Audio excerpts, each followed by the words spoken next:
Maud Gattel. Merci Madame la Présidente. Madame la Ministre, ma question a trait à l'établissement pénitentiaire de la prison de la Santé situé au cœur de ma circonscription dans le 14e arrondissement de Paris. À la suite de la rénovation de la prison et de son évolution bâtimentaire, des questions de sécurité sont apparues, notamment pour les riverains. Projections par-dessus le mur, parloirs sauvages se multiplient et malgré la mobilisation à la fois de la direction de l'établissement pénitentiaire, mais également du commissariat du 14e arrondissement, les nuisances se poursuivent et les riverains en pâtissent. Le projet d'élévation d'un filet qui aurait permis de réduire drastiquement les projections et les nuisances qui en découlent était à l'étude et a malheureusement été abandonné, et je le regrette profondément. Parallèlement, la surpopulation au sein de la prison de la Santé mesurait encore hier à 151%, à l'image de la situation nationale, contraint les moyens d'action et exacerbe les difficultés pour le voisinage. La prison est nécessaire pour punir et protéger nos concitoyens, mais l'incarcération doit se faire dans des conditions dignes. C'est une condition également pour la réinsertion future des détenus. C'est également un impératif pour le personnel pénitentiaire. La surpopulation carcérale empêche de donner la priorité à ce qui est gage de réinsertion, le travail, la formation, l'hygiène ou encore l'accès à la culture. Des mesures fortes et inédites ont été prises avec la loi d'orientation et de programmation de la justice qui prévoit la création de plus de 15 000 places dans nos prisons d'ici 2027 et des moyens alloués à la libération sous contrainte et au développement des alternatives à l'incarcération. Je salue ces mesures que nous avons votées, ainsi que l'engagement du gouvernement pour leur mise en œuvre.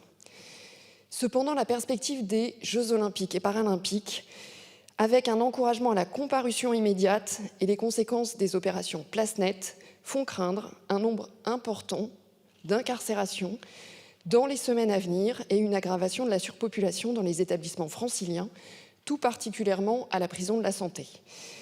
Madame la Ministre, quelles sont les mesures envisagées pour diminuer la surpopulation carcérale, ses conséquences sur les détenus, leur réinsertion, les personnels et également améliorer l'intégration au voisinage d'une prison en zone dense? Je vous remercie.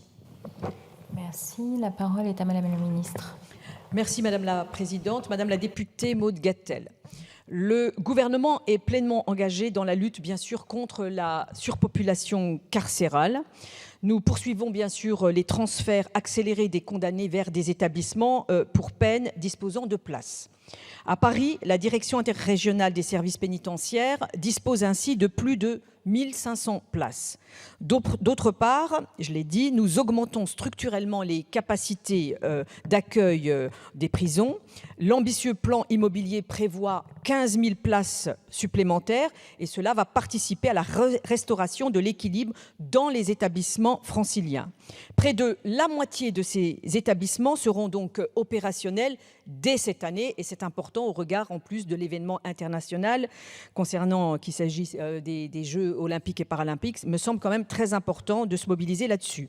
Ainsi, la rénovation d'un bâtiment désaffecté de Fleury-Mérogis a permis l'ouverture de 406 nouvelles places en avril 2024.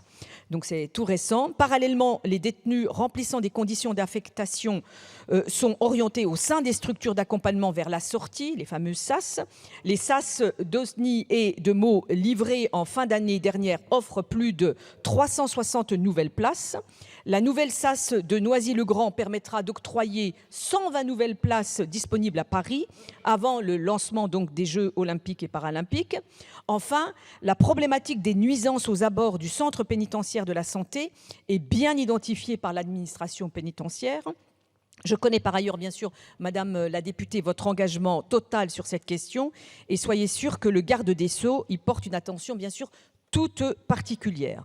Le chef d'établissement échange d'ailleurs à ce sujet et régulièrement avec le commissariat de police du 14e et nous veillons à ce que chaque signalement fasse l'objet d'une intervention systématique des forces de l'ordre.